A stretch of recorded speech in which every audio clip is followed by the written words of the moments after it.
Olá, sejam muito bem-vindos a mais um episódio do nosso IDC Cast. Hoje iremos falar sobre um assunto que vai muito além dos pratos e das calorias.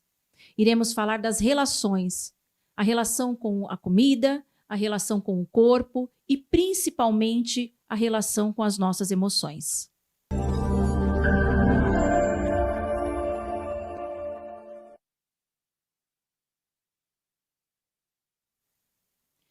A nutrição comportamental nos convida a olhar para as nossas escolhas e para os nossos pratos de forma mais humana e consciente.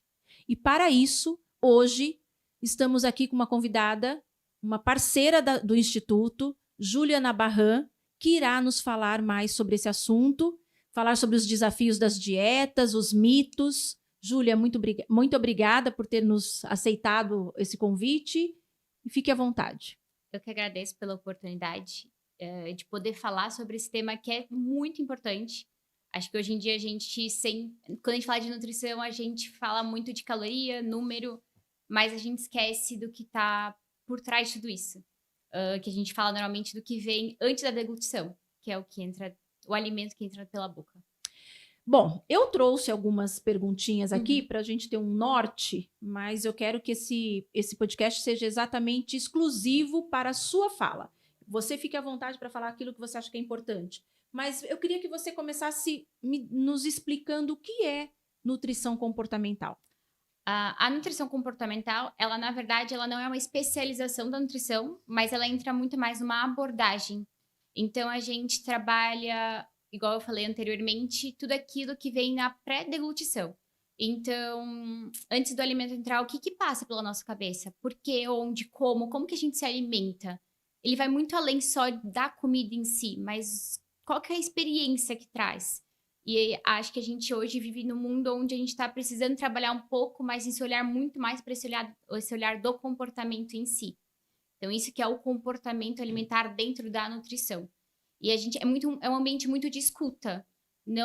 Ele não anula uma prescrição dietética, na verdade, mas ele olha muito, ele vai além disso, ele vai além da prescrição. É uma escuta da nutricionista com o teu paciente ali na mesa. Deixa eu ver se eu entendi. Então, por exemplo, as minhas escolhas estão muito mais relacionadas com o meu estado de humor, de espírito, emocional, muito mais relacionado com a minha realidade, com o que eu estou passando. É isso que você quis dizer? Sim, que é o nosso comportamento. Então, ele está relacionado totalmente a isso. Então, às vezes, a gente pode, sim, tomar um partido de algo que a gente vai estar consumindo ali pelas nossas emoções, por exemplo. E aí que a gente entra. Eu vou até trazer um exemplo de alguns casos que eu tenho. Eu tinha pacientes que, às vezes, comiam certos alimentos. Vamos trazer a pipoca, por exemplo. Que consumia uma pipoca somente porque ela precisava, talvez, ligar um computador e se desligar desse mundo do trabalho. Mas por que a pipoca, Júlia? Porque a gente conseguiu entender juntas que a pipoca, ela demora para ser feita, ela demora para ser consumida. Concorda? Quanto tempo que ela fica ali na panela e quanto tempo que você vai demorar para comer uma pipoca? E ela falava assim pra mim, Júlia, mas eu nem gosto de pipoca. Por que na hora do lanche da tarde, eu recorro à pipoca? Exatamente por causa disso. Porque ela, na verdade, ela não estava satisfeita com o trabalho em si. Então, a gente entendeu todo esse contexto através das perguntas como, por quê, onde. Isso a gente chama também de recordatório alimentar, que é uma coisa que eu prezo muito com o meu paciente. Então, vamos aplicar um recordatório alimentar, que não é um julgamento. Não é um momento onde a gente vai abrir ali as fotos e entender o que aquele paciente está comendo. Na verdade, a gente vai entender o que está passando por trás daquela comida. Que aí era um momento que ela mandava, às vezes, uma foto de uma pipoca e escrevia até. Não gosto da pipoca, mas estou consumindo. A gente começou a trabalhar com várias ferramentas para entender o porquê. E a gente chegou a essa conclusão, que era o trabalho em si. E aí a gente aplicou outras formas para ela conseguir se distrair, a não ser recorrer a um alimento que era a pipoca que ela nem gostava. Então é por isso que o namoro entre a nutrição e a psicologia está cada vez mais sério. Perfeito. A gente caminha para um casamento aí, né? Não dá para separar mais. É uma junção. Então, a gente precisa do trabalho em conjunto. E muitas vezes a nutrição, ela vai só até um certo momento. Mas a psicologia, a gente entende a raiz, que é onde a gente trabalha. Porque quando a gente fala de nutrição, vou passar na nutricionista, vou te encaminhar para a nutricionista, é como você falou no começo, né? Os números, as calorias. As pessoas pensam que é só isso, que é só ler o rótulo, saber quantas calorias tem ali, quantas eu posso consumir no dia, mas vai muito além. E é por isso, muitas vezes, que as pessoas não conseguem o resultado esperado, aquilo que ela estava buscando como resultado, e acaba desistindo no meio do caminho, né? As pessoas hoje entendem, na verdade, a nutrição somente como meio de emagrecimento. Ou aquele meio de ganho de musculatura e emagrecimento, perda de gordura só. Mas não, ele vai muito além disso. E às vezes entra numa questão que você falou da parte da dieta. As pessoas às vezes estão muito presas a dieta, dieta, dieta. Às vezes até brinco com o meu paciente e fala, dieta a gente tem no hospital. Onde a gente vai fazer uma dieta pastosa, líquida, conforme o que a pessoa precisa. Você está mudando seu estilo de vida? Para mudar realmente essa parte da alimentação? Que às vezes não é só alimentação também. Entra numa parte de sono, de exercício físico. Mas eu acho que a gente vive hoje não só na parte da alimentação, mas em tudo a gente não vive o processo. Então, a gente quer tudo muito rápido. Isso eu acredito que seja as redes sociais, né? Sim. Eu acho que o imediatismo, a gente tá num clique, a gente vê corpos perfeitos, pessoas maravilhosas, efeitos maravilhosos, e não vive o processo. Então, a gente quer apagar o fogo, apagar o incêndio. Então, eu corro para a nutricionista para ela me passar uma dieta, me fazer uma restrição alimentar ali mágica, para que eu possa ter aquele corpo que eu idealizei, mas na verdade, para eu chegar nesse resultado, eu preciso viver o processo. Perfeito. E você falou da parte da rede social. A rede social, ela influencia, sim. E hoje eu vejo não de uma forma positiva, mas negativa. Porque é um excesso de informação que muitas vezes não é válida. Então, hoje, esses dias até vi uma parte do arroz e feijão. Então, numa notícia de o quanto que o arroz e feijão ele tá deixando de ser algo da cultura do brasileiro. Isso às vezes tem N pontos, mas um dos pontos é o hábito alimentar. Então, assim, qual que é a influência hoje que as pessoas da internet estão trazendo para as pessoas que estão ali assistindo os vídeos? Muitas vezes a gente vê vídeos de emagreça 5 quilos em tantos dias. Gente, não funciona desse jeito. Até às vezes as canetinhas também, elas entram muito nessa questão. É imediatismo. Então, assim, a pessoa às vezes quer perder X quilos em tanto tempo. Eu preciso disso para um aniversário, para uma festa, para uma viagem. Mas e o cuidado constante com o teu corpo? A gente pode pensar que o teu corpo ele não é um projeto. Então, assim, ele é uma coisa que precisa de uma mudança. Então, na verdade, a gente entra num ponto de eu preciso mudar a alimentação, o meu sono, o meu exercício físico, para eu ter uma mudança de estilo de vida. E é interessante que para mudarmos o nosso sono, o nosso estilo de vida, a nossa alimentação, a atividade física, tudo começa na cabeça, na mente, né? Então, realmente não tem como você mudar o estilo de vida se você não mudar o seu pensamento. Perfeito. E entra um pouco do comportamento. Então, Sim. se eu não mudar meu hábito, meu comportamento, a gente não Por vai... isso que nós vemos tantos adultos, né? Vou falar de adulto ainda, a gente vai entrar na parte da criança, mas muitos adultos entre dietas restritivas e compulsão alimentar, né? Então é aquela gangorra. Ora eu tô muito restrita, ora eu estou muito compulsiva, né? Acho que a gente pode usar um termo exagero. Porque quando a gente fala de compulsão, a gente entra num transtorno alimentar. Ótimo, a gente entra para um perfeito. outro patamar que vai muito além, que às vezes a gente até acaba esquecendo que existe. E hoje a gente tem um número muito grande, inclusive, de pessoas com transtorno alimentar. Então, acho que a gente pode usar a parte exagero. E exagero é uma coisa que existe muito. Existe um ciclo, na verdade. Então, existe uma restrição severa, pode existir um exagero, começa uma culpa e continua esse ciclo eterno. Então, que vida é essa? A gente vai continuar o tempo todo se restringindo. Então, imagina, você não ter um prazer em comer um prato de arroz e feijão, muitas vezes. Porque eu tô me restringindo porque eu não posso comer uma fonte de carboidrato. E aí entra naquela questão das vezes você tá buscando uma outra fonte. Assim, é bem complicado, porque hoje a gente tem adultos que se restringem muito, sem necessidade. E a que patamar a gente tá indo através disso? Que seres humanos nós estamos criando? E depois a gente vai entrar na parte da infância e que influência que eles estão trazendo para as nossas crianças. Sim. Então, assim, é um contexto onde que posição que a gente está colocando nós mesmos. É igual eu falei de um projeto, né? A gente coloca, às vezes, como algo muito imediatista. A gente estava falando disso. A gente precisa trabalhar esse contexto num todo. Não trabalhar só de uma forma muito pontual. Que aí as dietas restritivas. Às vezes tem até aquelas dietas do ponto. Hoje se caiu um pouco, mas assim, a gente tem a restrição. Eu vejo, às vezes, muitas pessoas, isso é muito interessante, que fazem um prato de comida, comem só um legumes e uma proteína, por exemplo. Vamos trabalhar, na verdade, sem falar de macros e micros. Vamos trabalhar com o nome. Uma carne e um brócolis e uma alface. e acha que tá arrasando. Mas, gente, e as fontes que a gente tem que a gente precisa buscar de um arroz, um feijão? E aí, depois de comer aquele prato, ela vai buscar por um bolinho. Ela vai buscar por um chocolate. Será que a gente não precisa deixar de restringir comer um prato de comida com todos os macros, micros que a gente precisa, pra gente talvez não recorrer a outras possibilidades, que a gente entra ali depois numa culpa. E na compensação, né? Totalmente. Então, assim, olha, eu comi Exagero. só uma carne, um grelhado, um brócolis e uma alface. Então, eu posso me permitir comer um bolinho, comer um chocolate. É a lei da compensação. Mas você está compensando o quê, né? Essa é a realidade, né? A gente tem que pensar o que ela está querendo compensar, né? A dieta restritiva, a dieta, ela tem prazo de validade. Então, se hoje, isso eu acho que é uma coisa que a gente pode falar para todo mundo. Então, se hoje a gente aplica uma alimentação, uma dieta mesmo, que é o que a gente fala, e eu não consigo manter isso a longo prazo, você não mudou o teu comportamento, você não mudou o teu hábito, você não criou um estilo de vida. Você só criou mais, só teve a entrega talvez de um planejamento, de uma dieta que não faz sentido para você. E que você vai ter um prazo de validade durante um mês, uma semana, e você vai falar, poxa, eu não consigo. Mas será mesmo que você não consegue? Ou só foi uma falta de adequar realmente a tua rotina? No comportamento, a gente trabalha muito também sem restrições de alimentação. Toda alimentação é bem-vinda dentro da tua vida. Então, um chocolatinho, ele é bem-vindo. Eu só não preciso comer uma barra inteira. E aí, a gente vai trabalhar através disso, com ferramentas de como... eu não consigo comer 2 quadradinhos de chocolate. Será mesmo que você não consegue? Vamos trabalhar com ferramentas para você entender que você consegue comer 2 pedacinhos de chocolate, que é o suficiente? É muito mais prático dizer que eu não consigo, né? É muito mais justificável, é muito mais sabotador, né? Essa palavra eu não consigo. Porque não há nada que a gente não consiga desde que você não tenha tentado. E aí entra no processo. Exatamente. E aí é um processo que a gente precisa ir alimentando e construindo juntos. Então, agora eu estou entendendo por que hoje em dia nós temos uma dificuldade muito grande em relação às crianças quando fala da questão alimentar. Não só da questão do exagero, da compulsividade, como também da seletividade, porque tudo isso eu acredito que tem muito a ver com a família.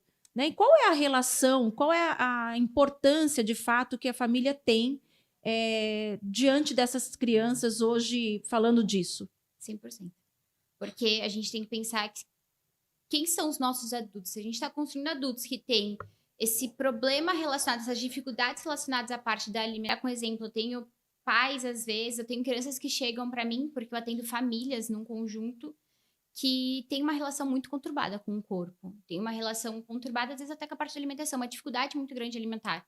Quando a gente vai entender o contexto familiar, até com a ajuda da psicóloga, que a gente faz trabalho multidisciplinar, a gente entende que a gente tem pais que têm uma relação com dificuldades alimentares, tem essa parte, às vezes, do se olhar no espelho, às vezes a criança já escutou algo do pai. E aí a gente tem um espelho das crianças. As crianças, elas, na verdade, elas seguem muito mais o exemplo dos pais do que a fala.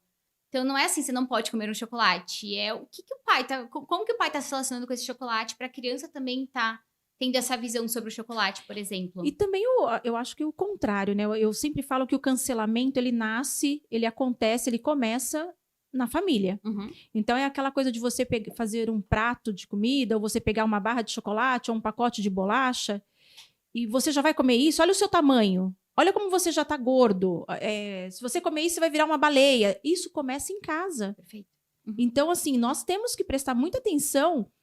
Como você disse agora, as crianças vão muito mais pela referência, pelos exemplos, mas essas falas também de cancelamento, elas têm um impacto muito grande, né? 100%. Até as falas com nós mesmos. Então, o que a gente fala pra gente, e essa criança tá escutando, o que a gente fala de um coleguinha. Tem um vídeo que eu vi, aí entra muito mais na psicologia, mas a gente pode associar, que é uma criança que fala pro pai e pra mãe que ele ia ter um campeonato de futebol.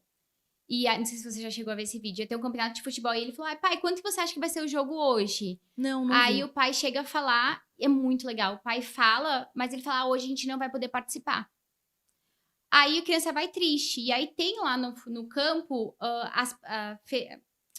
tudo fechado, na verdade, com as placas. Hoje é somente os jogadores. E são crianças pequenas mesmo. Eu não entendo tanto de futebol, mas é alguma sub ali dos pequenininhos. E os pais não podem assistir. Por quê? Porque a gente entende que o bullying nasce da onde? Sim, perfeito. E aí entra Então, de onde tá vindo isso? Se o pai tá ali na arquibancada falando sobre um outro coleguinha, o que aquela criança que é, o que o filho vai entender sobre isso? Que tá certo, não tá errado. E aí ele vai acabar fazendo isso num colégio, vai passar isso pra frente. Isso a gente entra na alimentação, é a mesma coisa. E não só a questão de você, quando você fala a mesma coisa, eu entendo que é aquela pressão por se alimentar bem, a pressão por comer tal coisa, as falas de um modo geral, mas também a gente pode fazer analogia na questão de que, assim, se eu sou cancelada no futebol, eu preciso compensar de alguma forma, né? Também. Então aí eu vou e desconto na alimentação. Também. Então dá pra gente usar para os dois lados, Perfeito. né? E aí a gente entra num ponto que você trouxe. Eu vou sempre falar do chocolate, porque eu acredito que é um alimento onde a maioria das pessoas gostam. E a maioria das pessoas também tem uma questão conturbada com ele. Se você chega a falar, até a psicologia pode entrar um pouco nisso. Você não pode comer isso, ou agora não é a hora disso. Onde que entra a criança nisso? O que a criança vai pensar sobre aquele certo alimento? Que aquele alimento, ela vai colocar ele num patamar totalmente diferente, concorda? Então, assim, o proibido, vamos trazer aqui, o proibido é mais gostoso. O não, onde leva o não quando a gente fala, não, você não pode? Você não tem mais vontade de fazer algo? Exatamente, é isso que eu falei. O cancelamento começa em casa e você vai descontar e compensar de outra forma. Perfeito, exatamente isso. E aí começa esse ciclo também, porque é um ciclo. E aí isso vai se tornando através de uma imagem corporal, de um alimento, e isso a gente vai tendo muito. E hoje a gente vê muito isso nas crianças. Então, o que eu entendo hoje é, se a gente não trabalhar essa relação dos pais, até essas falas dos pais, que são falas que eu acredito que vêm do passado. A gente também precisa ajudar os pais. Sim, eu sempre falo que os pais, eles erram tentando acertar. Perfeito. Não existe uma receita, né? E Não. os próprios filhos que ensinam eles a serem pais. Então, se eles têm uns filhos que tendem a comer mais, possivelmente eles vão errar mais. Porque eles vão tentar corrigir e aí acabam errando de uma forma sem querer. Perfeito, mas é exatamente isso. E aí a gente entra em tudo isso que a gente trouxe da parte da alimentação infantil. Então, o quanto hoje os pais, eles refletem, eles são um espelho para as nossas crianças. Então, a gente precisa reeducar os pais, ensinar os pais. E pais, vocês não estão fazendo as coisas erradas. A gente só precisa ajudar vocês a direcionar, porque vocês também foram educados dessa forma. É o passado, né? Então, a gente precisa educar para que as novas gerações, elas mudem um pouco esse contexto que a gente está vivendo hoje. Sim, e falando dessas novas gerações, eu até coloquei aqui, né? O adulto, ele precisa trabalhar essa própria comida, essa própria alimentação, influenciar de forma positiva. E aí entra o autocuidado, né? Perfeito. A aceitação do próprio corpo, a aceitação da própria vida em si. Porque eu penso que eu só consigo aceitar o meu corpo desde que eu aceito a minha história, né? Então, eu sou a minha história. Eu sou única. Exatamente. Meu corpo é meu templo. Você fala de corpo, o corpo também entra muito na parte da rede social. Então, quanto hoje a gente tá esquecendo de nós mesmos, do autocuidado, do autoconhecimento, e às vezes se espelhando em outras pessoas. Eu preciso daquele corpo, eu preciso desse jeito. Não, quem é você? Quem é o seu corpo? O seu corpo, ele não é só um número, ele não é um formato, o seu corpo é o seu templo. O seu corpo, ele fornece pra você habilidades que você às vezes nem vai... Eu brinco com as crianças na sessão que eu falo que é superpoder. A gente tem uma atividade que eu falo pra eles assim, qual que são os superpoderes do seu corpo? Então, qual parte do seu corpo tem mais força? E a gente trabalha em cima disso com eles. E isso é muito legal. Porque aí a gente tá construindo crianças que vão ter uma imagem que o meu corpo é único. Eu preciso do meu corpo pra me movimentar, pra, às vezes, fazer uma atividade que eu amo. Então, por exemplo, às vezes, meninos que amam fazer futebol, meninas que amam fazer futebol, você precisa da sua perna. Então, às vezes, a gente muda essa visão e esse olhar do corpo, que é muito importante. Júlia, estamos chegando aqui no nosso final. Que dicas você deixaria aí para o nosso público, para quem está nos ouvindo, para quem já tentou diversas fórmulas, diversos, como que fala, milagres, Dietas. e não conseguiu, e também aqueles que estão nos assistindo que nunca tentou e que tudo que você falou hoje fez muito sentido. Deixa aí umas dicas que a gente possa praticar e começar a viver o processo. Primeira coisa, você consegue. Às vezes a gente só precisa achar o melhor caminho e entender que não existe milagre, existe o caminho do esforço. Então a gente precisa priorizar também a parte da nossa alimentação. Primeiro ponto é se coloque e pense em que lugar você está colocando a sua alimentação. Então, em que patamar você está colocando ela?